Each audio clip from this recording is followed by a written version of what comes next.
In the last video, we got introduced to RxJava, and in this video tutorial, let's go a little bit further and create a repo, a repository for our users, let's say, and we'll use RxJava for that. So in the previous video, we created this where we fetch some web page data on a background thread, we do on next, we subscribe on background thread, observe on main thread, and then we subscribe to it.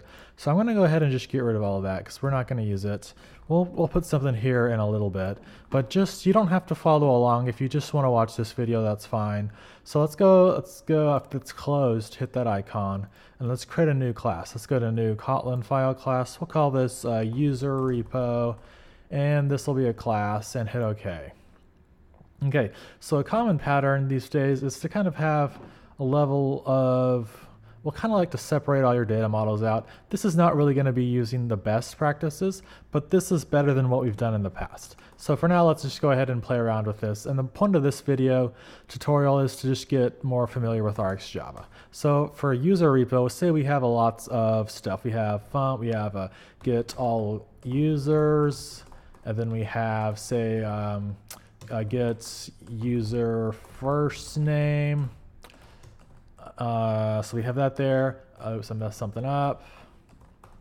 And then say we have maybe get user age, and these we might return different stuff. So say here we return, int for a number, or here we return a string. Gonna format that. Maybe here we return a user. So this is kind of okay, but this isn't exactly perfect yet. We're going to use RxJava to at least get started with doing this. And if you don't have to follow along, just kind of watch the video if you've never done RxJava before. Okay, so we have in main activity, we have nothing there. We just deleted all the RxJava, but we have user repo. So in user repo, we have access, or in main activity, we have access to that. So user repo dot, and then get all users. So we have that now. We're getting all users. But if we control click and go inside of there, you'll see that, we don't actually have, it's not returning anything. This needs to give us, or it needs to bring this method and bring the data inside of our main activity. So let's do this. This will return an observable.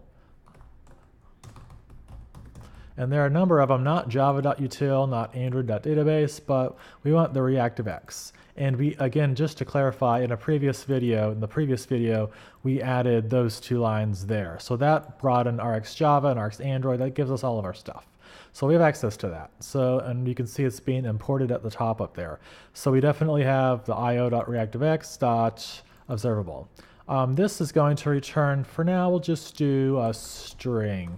That's actually, no, this will be good enough for now. Okay, so to actually do, so say in main activity on your home screen, you want to get all of the users. Well, we need to go inside of here and do a little bit of logic. So let's do this. We'll create an observable here. So observable, and again, we want the reactivex one.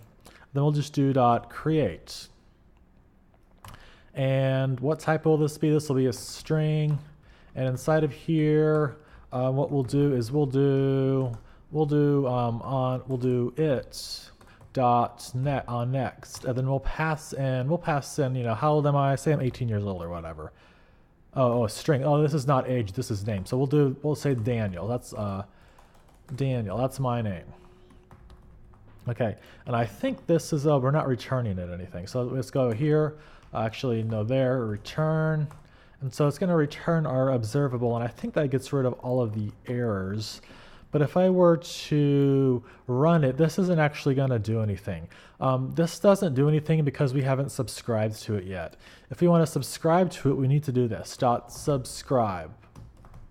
Then we'll do basically that. So say on your home screen you need one, maybe you need another one on your account page, maybe login page, search page. So you could create lots of activities in here. One could be called like contact activity, user activity, shopping cart activity, email activity, and you could just subscribe, and every time you subscribe to this method here, it does all its little logic to make a web request and just to return the right data. So right now I'm just hard coding Daniel, but in real life you could actually make some network calls here or just kind of do whatever.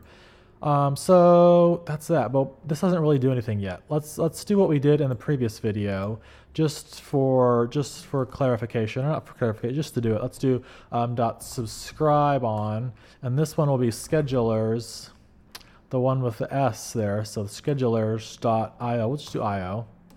Then dot observe on, and then this should be, I think, Android schedulers.main thread.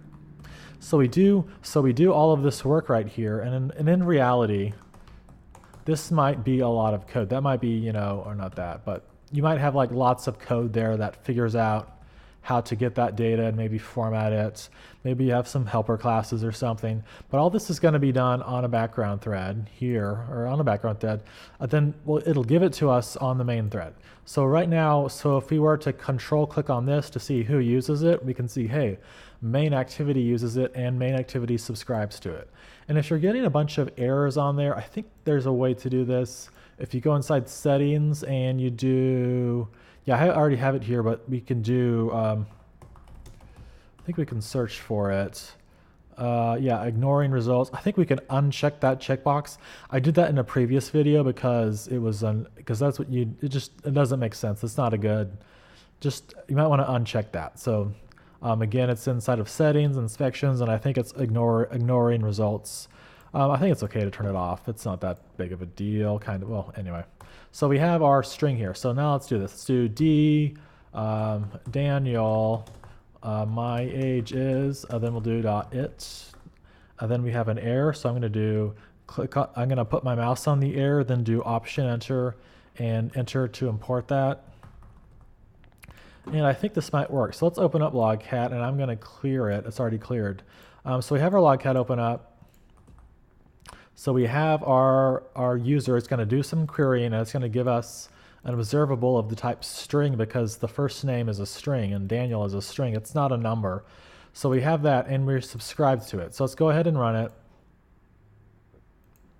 And let's go to our emulator, and it opened up. So we have a bunch of Logcat stuff here, but among them we can see, hey, it does say my age, should be name. I'm getting confused. I was going to do age, but I decided to do name. So name, if I were to run that again, and I'm going to clear the logs, it opens up, and my name is Daniel. So we're successfully getting it back. So the beauty of this is, say you have another activity. So say you have a class of a shopping cart activity, and maybe inside of here you have some method that does something, and you need to get the user's age, or you need to get the user's name to say, hey, Daniel, you're going to buy $44 worth of gear, of camcorder equipment or whatever, like whatever.